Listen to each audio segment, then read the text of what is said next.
What would the world be like without hashtags? I mean, seriously, think about it. How would you find anything you wanted to see on social media? How would you exercise your creative use of the English language? I mean, what would you put at the end of every post? Like simple punctuation? Ugh, no, what are we, old people? Long live the hashtag. However, it should be said that while the hashtag has really helped organize the world of social media, I think it also comes with some inherent danger. You see, a hashtag is just a label, right? It's just a way of labeling whatever you were talking about. So, you take a picture, you post it to the gram, and you drop a hashtag or two underneath so that it's properly labeled and categorized for the rest of the world to enjoy. That's just good social media etiquette. But what does it do to us as human beings to spend so much of our lives labeling everything we see or do or say? I mean, I bet if you're honest, your brain is just kind of naturally thinking of what the best hashtag would be for anything you're posting, right? Or, maybe a bit scarier, you worry about what hashtags might be dropped onto your post by others who see it. And if you think that's a frightening thought, let's step outside the world of social media for a second.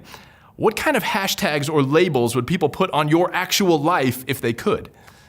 I mean, what would life be like if our real lives were just like Instagram and people could just walk up and slap a hashtag on us whenever they wanted?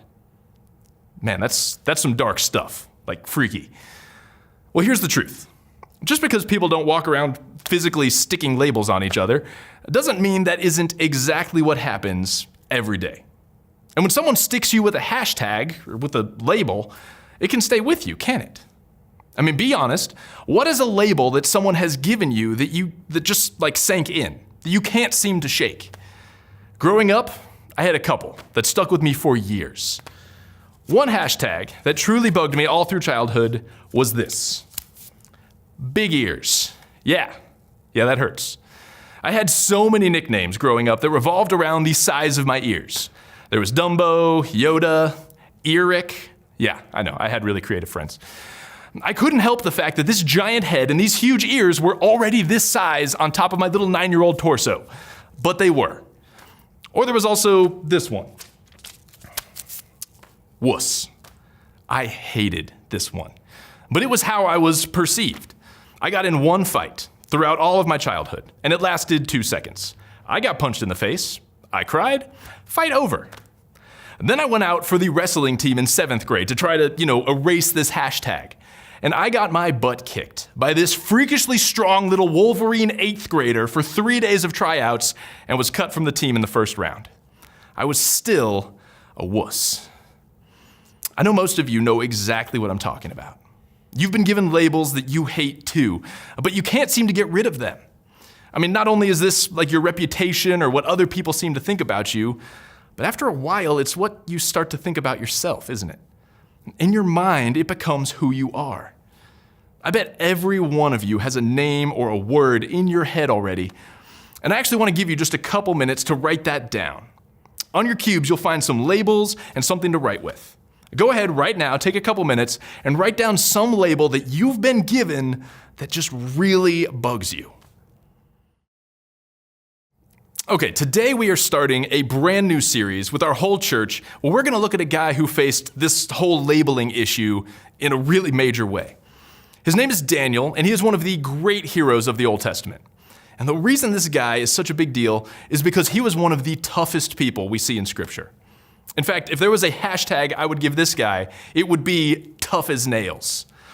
That's kind of an old expression that like your grandpa might use. But tough as nails describes the kind of guy or girl that no matter what life throws at them, they just don't break.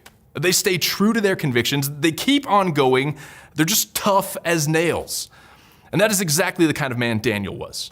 Time after time, this guy faced huge challenges and possible death, and yet he never wussed out or backed down. He never sold out. He never played it safe. This guy was just straight up tough. And through his life, there's a lot that we can learn about how to be tough ourselves. We first meet Daniel in one of the lowest moments in the history of God's chosen people, the Israelites.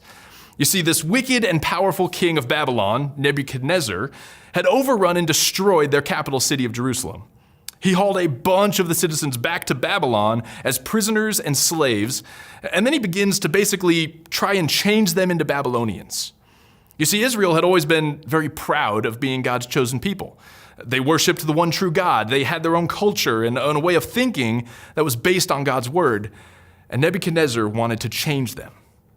And to start that process, it says he started hand-selecting the best and the brightest, kind of the most popular young Israelites, guys from the royal bloodline who were smart, handsome, athletic. Nebuchadnezzar basically wanted to turn the best Israelites into Babylonians in hopes of turning the rest of the prisoners as well. And this is where we meet Daniel. Specifically, he and 3 of his friends are selected to serve in the king's court and begin training to become legit Babylonians. And the first step in turning them was giving them new names. The king took their Hebrew names, which all had really important meanings that pointed back to their identity as Israelites, and he gave them new Babylonian names. So he took Daniel, which means the Lord is my judge, and gave him the Babylonian name Belteshazzar, which means lady protect the king. Now, to be honest, I'm not exactly sure what the lady part was all about. It might honestly have just been adding a little extra jab at this poor young guy. But this was more than a nickname. This was more than just changing the pretty normal name of Daniel into something that sounds crazy like Belteshazzar. The king was trying to relabel Daniel. He was stripping away his name that was given to him as a constant reminder that he is to serve God above all else. And he was replacing it with a name that puts Nebuchadnezzar himself as the ruler of Daniel's life. Guys, this is significant. Nebuchadnezzar is trying to change Daniel's identity. And while this was a very calculated move by an evil king trying to reprogram a whole race of people, attempts to change people's identity still happen every single day. I'm sure it's happened to each and every one of you. Whenever someone has tried to label you, when they've slapped that hashtag that you hate right on your shirt, they were trying to convince you that this was your identity, that this is who you are. That name they call you, maybe the way your parents talk to you or say you're just never good enough. Or that hurtful thing someone you respected said one time that you've just never been able to get over. Those people are trying to relabel you. So how did Daniel handle this? Well, we're going to see some great moments from his life dealing with all of this, but right out of the gate, when he's given this horrible new label, he stays tough. He doesn't let it get to him. He doesn't let them get into his head. See, he was given this new name, which was trying to convince him that the king was now in charge of his life, and then he was ordered to begin eating the king's food, which, according to Jewish law, was not what they should be eating. This was his first big test. Was he going to let this new label become who he was? Was he going to compromise? Was he going to forget his true identity and kind of just go with the flow?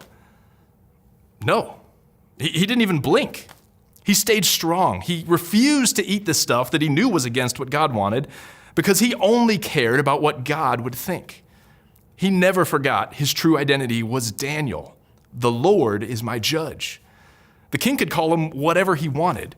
It didn't change who God said Daniel was.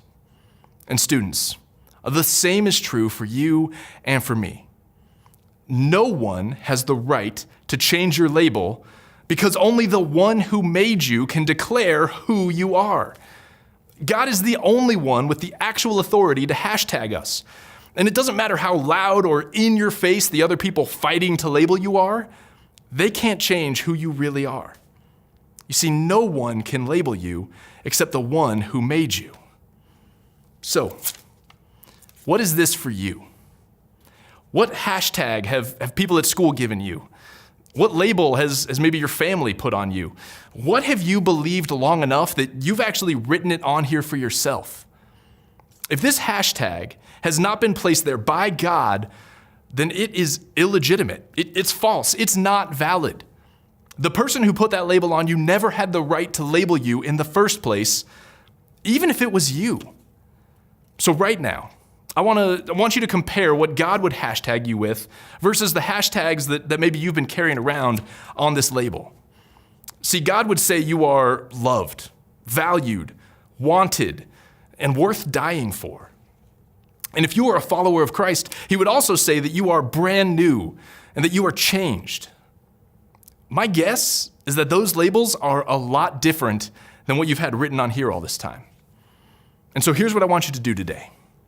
Replace any label that doesn't come from God.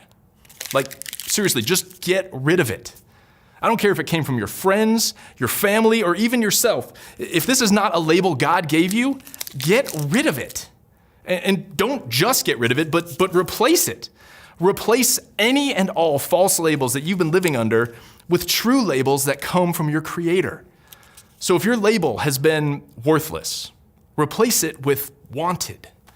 If maybe it's been broken, replace it with forgiven.